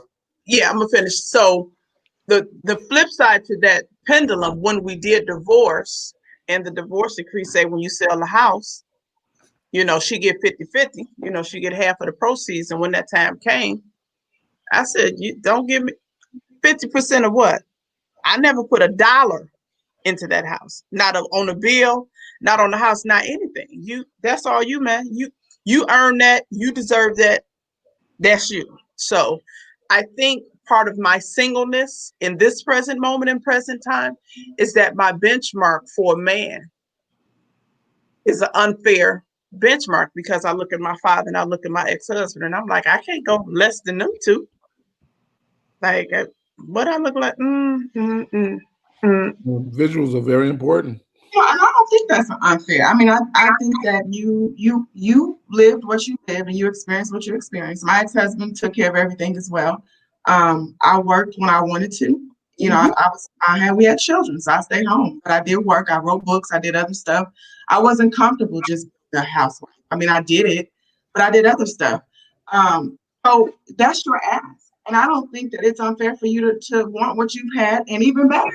Like that you even elevate that. You know what I mean? I think women, we got to be comfortable with the fact that we desire what we desire, whether it's marriage, whether it's a man who can provide, whether it's a man who, whatever the story is. I do believe you have to be someone who qualifies for that, whatever that is. And I believe the same for men, whatever you're asking. You know, I believe that if that's what you desire, then why not want that? Why not look for that? Why not expect that? So I don't, that question I can't relate to. No, I can't relate to that, but I don't know if that's everybody's experience of them having to go do all the stuff and then the man just go to work and come home. I think that's unfair. I think that's unbalanced. I think that will make a bitter woman. I don't think that's going to be conducive for a healthy relationship. But Lola, I say keep your ass, honey, whatever, however worry. high it is.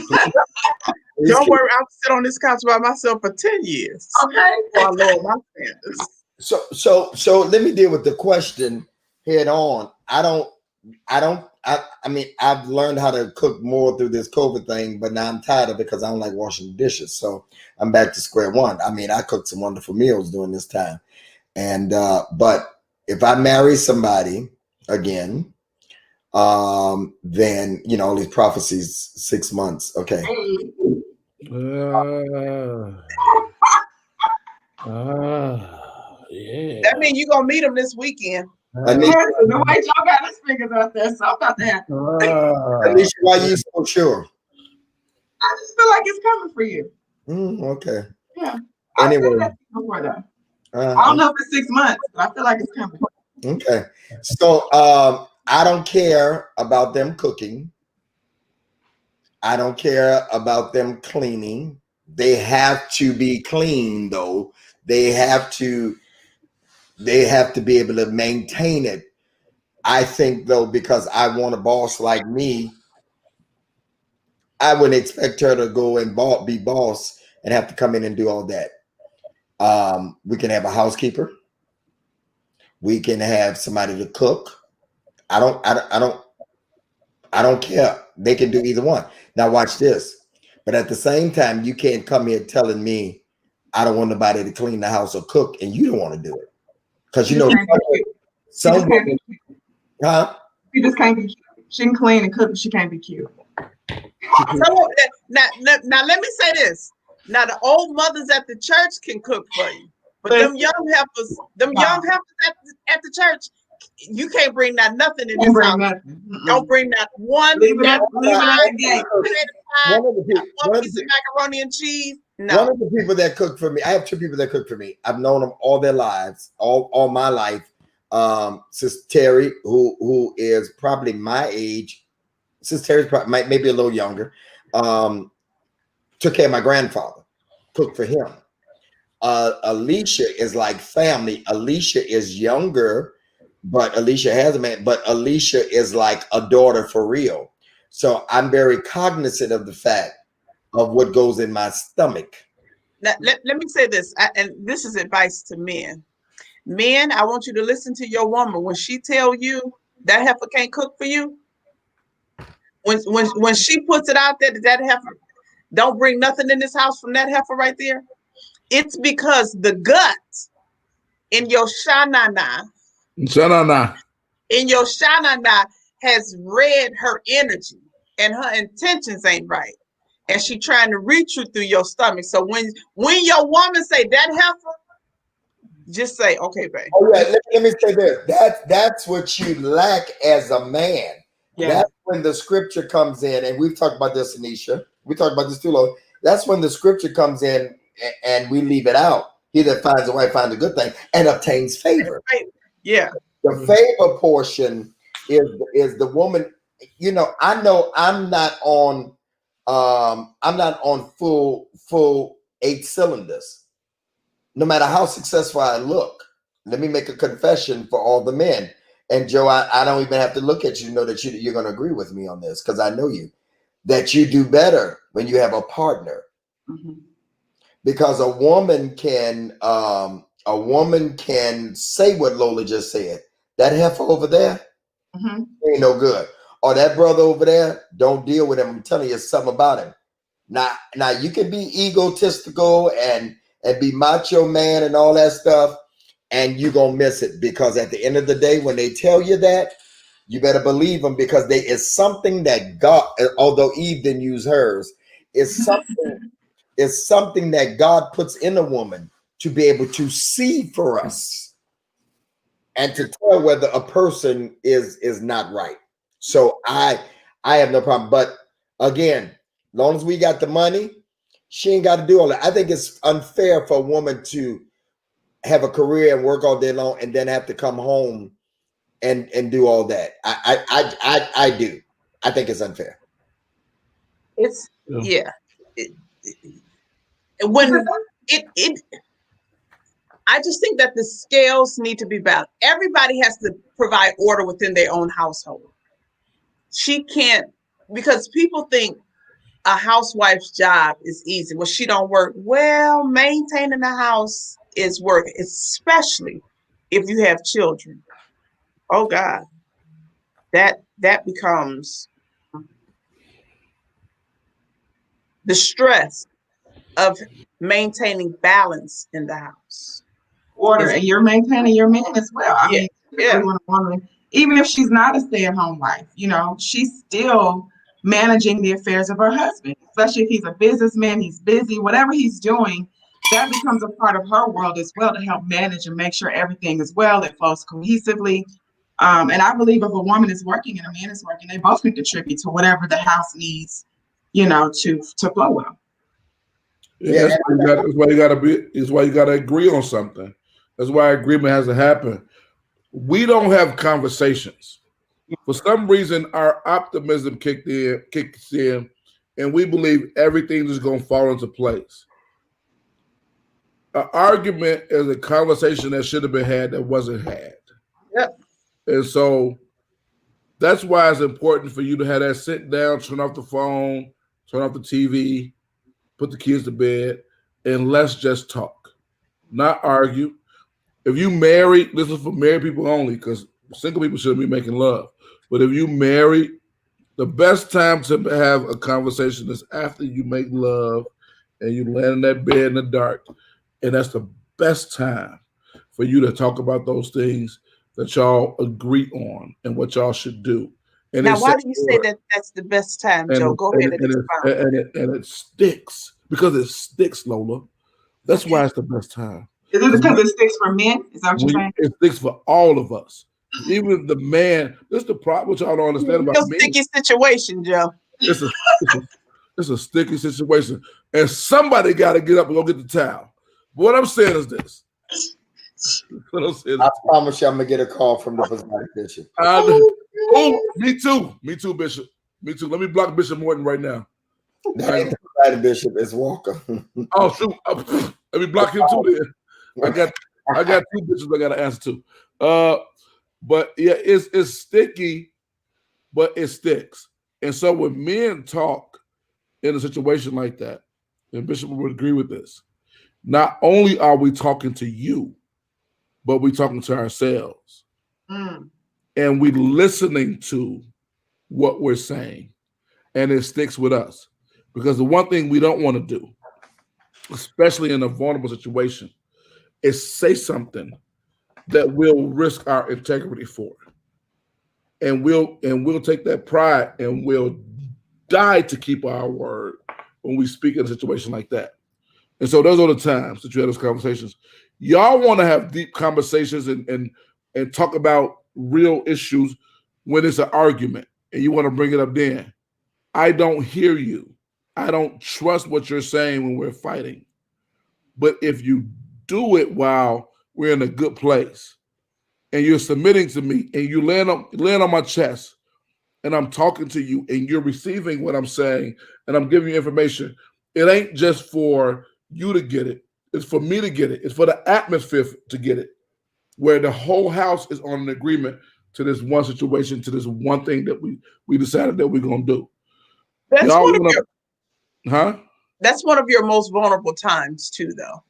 I think that's when the vortex for your listening powers are completely open. Oh yeah, right in that period of time. Y'all just like to take advantage of us because we weak. Then go ahead. We didn't work. We didn't labor. Yeah, y'all know y'all. Yeah, we ain't heard a word. Yeah, baby. Yep. Yeah, I agree. I get that new baby? Yep. But what you want to go to Italy? You want to go to Italy, baby? Yeah, we going to Italy. Okay, whatever you say. But you will take that information and you have it, and you may process it a day, 2 days later. but you were in a vulnerable state where you could receive the information. Because otherwise, you just hearing us and it's just falling on deaf ears. So we have to get you in a posture where you can receive the information that we're trying to convey and communicate to you. So y'all gotta be cunning. I'm sorry to say this. Y'all gotta be cunning because we honor our ideals more than anything else. And if you a smart woman like Lola, I bet Lola know how to initiate a conversation to get the man to say what she want him to say and agree what and make him think it's his idea. And that's what he came up with. And she already to kind of, manipulate it and put it all in there and get him to say what she really wants to be said. Because once the man said, he declare a thing. Once he speak a thing like that in a situation like that where it's authoritative, then we gonna sign up to it. We gonna subscribe to our own rhetoric before you even do, and we ain't gonna break ourselves. We ain't gonna break out of it for no reason. We're just not gonna do it. All right, hey y'all, I need y'all tonight. I need 12 of you tonight. If I could get 12 of y'all to give tonight, I want to take care of Lola and Anisha and Joe for their time. I would appreciate it. The given information is at the bottom. If 12, Vanette gave 25, if I can get 11 more y'all to give $25 tonight on the Cash App or Zelle. This is like entertainment. If you'd be out at a club or somewhere, and we would. Well, Lola, what's that in your hand? a teddy bear that sits on the couch. Yeah, it gets to that point. That's all I get. If y'all could, Kiki, Keys. I don't even know what you just talking about. That ain't my age. I don't know what you're talking about. For the teaching tonight and all that we've talked about, I need y'all 25. I need 11 y'all to do $25 tonight. Who's gonna do it? Who's gonna do it? I need y'all to do that, and then I need y'all to throw some stars over here, because I don't take anything from what we get tonight. I make sure that they're taken care of, because I'm blessed of the Lord. So y'all send them stars on tonight. I could have $1 million in my bank account. $1 million. I just did a show. I'm living good. I'm okay. If I hang out with Bishop and pick him up from the airport, take him back, he giving me money, and I can't give it back to him. I always loved you for that, Bishop. I don't know why. It embarrasses me because, like, I don't want your money. Dude, I'm one of them guys too. You remember when I came to Chicago for Clay Evans' funeral? Yes, sir. And I told you we need to make a stop. Uh-huh. What coat was that I went to buy? I went to the up north. It was a what's them big coats, Lola? Goose down. Goose. The Canada Goose. Canada Goose. I made this boy go all the way downtown. I think the funeral was gonna start in an hour and a half or whatever. I said, I cannot find this coat nowhere else. They got it here. I ran to Joe Double Park with the lights, police coming. It's freezing outside. We get to the church right in time for Reverend Evans' memorial service. Joe, he's always been good to me. I appreciate it. I need 8 more of y'all. 8 more, just 8 more of y'all. Just 8 more. Did y'all ever respond to when Lola read what I posted about men marry women they trust, not always women they love? What did y'all say about that? I want to hear you. I say, okay, but see, we went into the cheating part. Were you just talking about the cheating part or just trusting, period?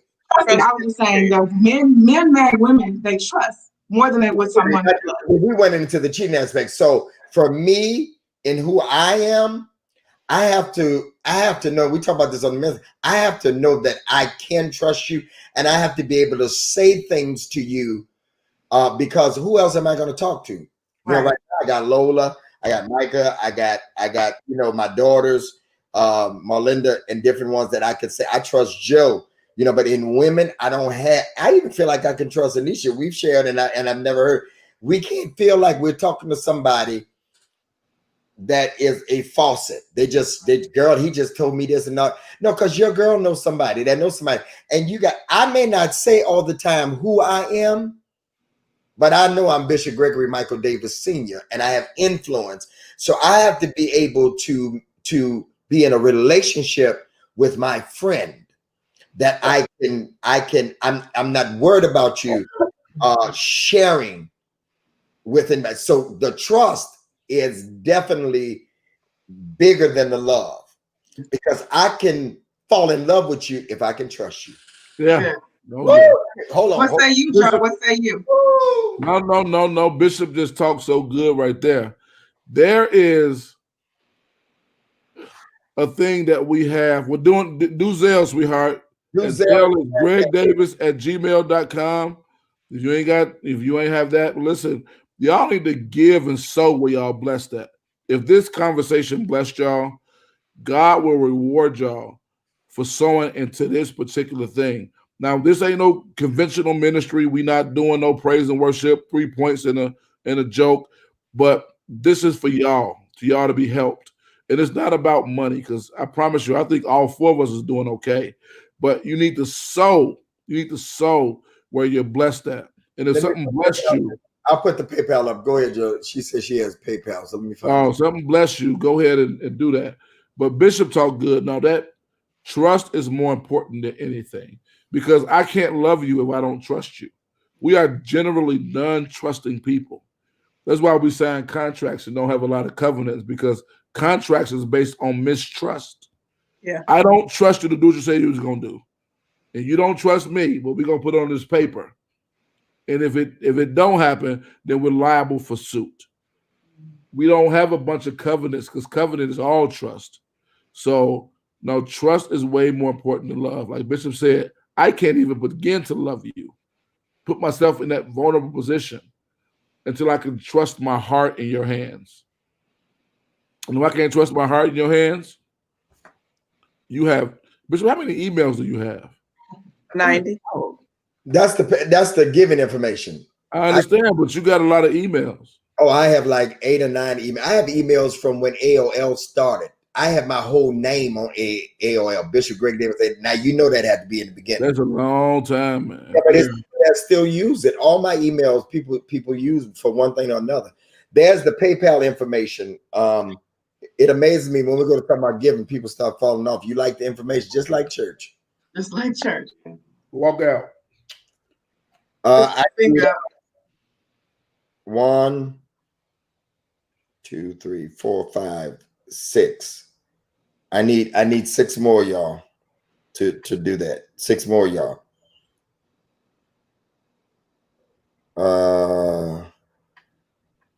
Yeah, I need 6 more y'all to do that. If you could. And then if you would, tomorrow night, I'm celebrating, and Lola, I need you to watch. Anisha, all of y'all, I need y'all to watch tomorrow night, 7 p.m. I'm celebrating 34 years of preaching. Tomorrow is the actual day I start preaching, the second Sunday in October, and 3 years, 3 years of pastoring Celebration Church. Thank you, Joe. Why are you giving? 3 years. Board. Oh, that's gonna be nice. congratulations, 34 years. Congratulations, Bishop. You ain't 34? You older than 34? Come on now. Come on. Let me pull this other one off here. I got too much going on.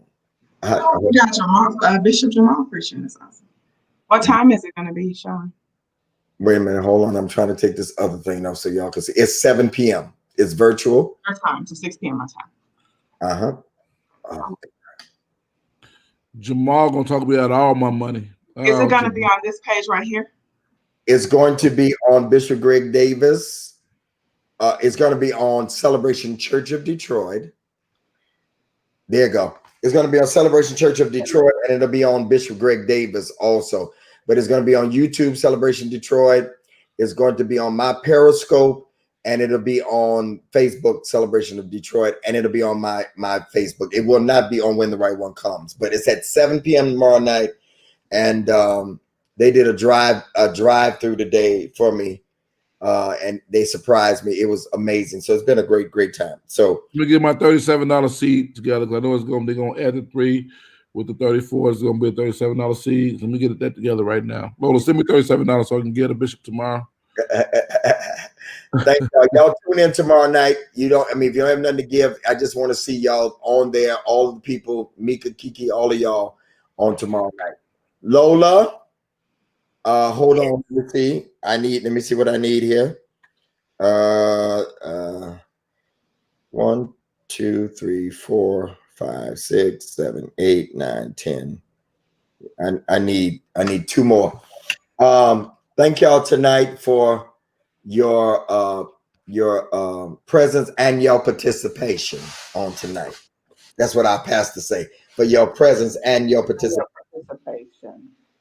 Make sure that you all send me some stars over here. That's how y'all can bless me. Send some stars over here on Facebook. This is my first time using this, but thank y'all. Make sure you follow when the right one comes. New content dropping. That's not on Instagram. On When the Right One Comes YouTube channel. I made it. I finally get commercials on there, so I appreciate y'all so much. Congratulations. Thank you. And Bishop. yeah, thank y'all. All right, Lola May. Thank y'all, Joe and Anisha. Thank you. Appreciate y'all. What y'all doing? Y'all got anything coming up, Anisha? Any? I do. I have the relationship masterclass coming up at the end of the month.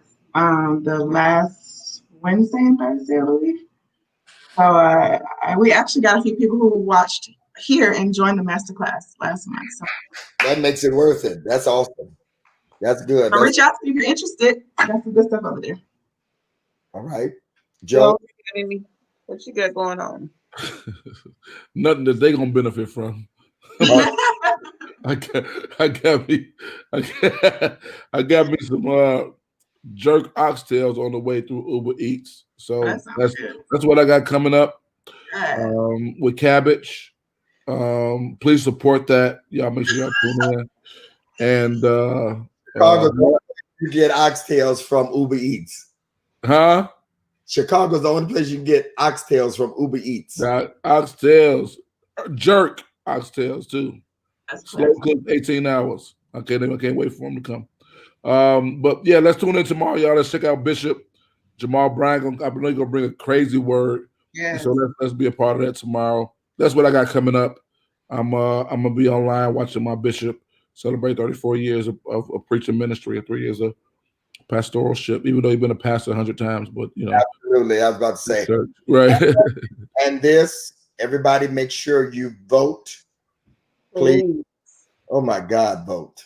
Please get this idiot out the White House. And they always say it's not political, it's not proper to tell people who to vote for, but I'm gonna say it out my own mouth. Dump Trump, glide in with Biden. How about that? Dump Trump. That's a great picture, Bishop. I'm so jealous. I always want to be him. I want to be Joe. This was vote for Biden. This was when, you remember when they won the first time around? Yeah, y'all went to the church. Y'all flew in. So no, he was on. Obama picked him up in Delaware on the train on the way. And this was in the tent. They took me back there to meet him. Oh wow! Because I was pastor in Delaware. Right. Yeah. Yeah. So this was on the way to the train ride. This was they were picking him up on a train ride. Oh wow! But please vote. Lola, tell them why to vote. Hold on. Go ahead. Well, no other choice. Like, first of all, our ancestors went through too much hell for us to have a posture. I don't even care for what this election, let's just say the next election. Our ancestors went through too much for us to have a posture that we would almost think that I'm not voting. Not all the hell my people went through. Like, I think it's an insult when I hear people say, I don't vote, I ain't voting, my vote don't count. If your vote don't count, I don't want to hear nothing you got to say. Because a no vote is a vote for the opposition. And this crazy fool we got in office, this COVID having, devil worshiping, and I'm sick of the. No, okay, I gotta stop. I was gonna go real. Where you at, Bishop? At the inauguration. No, that's the train ride. That's when they came to get him from Delaware. Oh, okay. Y'all heard Shaquille O'Neal just registered to vote for the first time. I'm like, how did that happen? Wow. Look how young he looks. His first time voting. Very young. But what's sad that there's a lot of people out here. Kill a Neil. What? Yeah, there's a This lot will of be his people first out time here that voting. we follow up behind and follow after that don't vote. Let me tell you something. Everybody that's under the sound of my voice, if you have friends, you need to check your friends and be like, yo, do you vote? Are you a card toting voter? Do you vote? You didn't even vote for Obama? That he said this is his first time ever voting. You don't blow me away. It's a lot of people out here living like that. I was a few weeks ago, and I was sitting amongst some people, and we were watching the first debate with Trump and Biden, and the guys was there said something about voting, and I looked at my boy and I said, "Let me tell you something. You can't even be my friend if you don't vote. Right. Like we can't even be cool." And I was like, and I advise you to change your circle of influence if you hanging around people that don't vote. Either you need to bring them up to the standard of voting and you be the person that influences them to change their ways.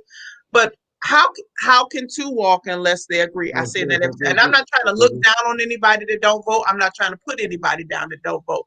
But we can't rock if you're not politically conscious in a time such as this. That's all I'm saying. Like, And let me say this: all you haters and you self-haters that's trying to find every little thing that's wrong with Kamala Harris, I'm not gonna rock with you. I'm blocking people. I'm not messing with you if you cannot love on this black woman and protect this black woman and lift this black woman up. Like I'm not gonna deal with it. I don't care what you think her race is or what she's mixed with, and she only plays AKA so she can. I don't want to hear any of that stuff. I don't want to hear none of that. it's crazy. So no black hate. Let's get this fool out of office. Let's at least have a black woman in the ear of the president to be able to talk about our issues. And Joe is super empathetic to the black issues in America. So let's work on it. This dude got to go. He got to go. He's out of his damn mind, and we got to get him out of office. Corona been doing this job all year long. I just needed to keep working. That's all I'm saying. That's all I'm saying. I said it. Don't fail me now.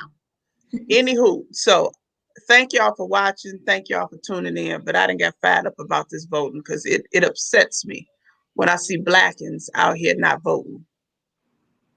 It upsets me. Thank y'all for tuning in. I'm upset. All right, y'all. I'm going to leave this up, the given information, for a minute. And we're going to go off. I'm not going to play music because they've been flagging, they've been restricting my thing by playing other people's music. So, yeah, on YouTube. Them copyright things is serious. So we'll be back next week, 9 p.m. y'all. Tomorrow night, the Prophets at 9. And then don't forget 7 o'clock service. And then Monday night, the men's panel at 10 p.m. So y'all tune in because Lola then got all, yeah. All right. All right. Good night, y'all. Thank y'all so much for allowing us to be on. I appreciate it. All right. Good night. All right. Lola smiling like she the police.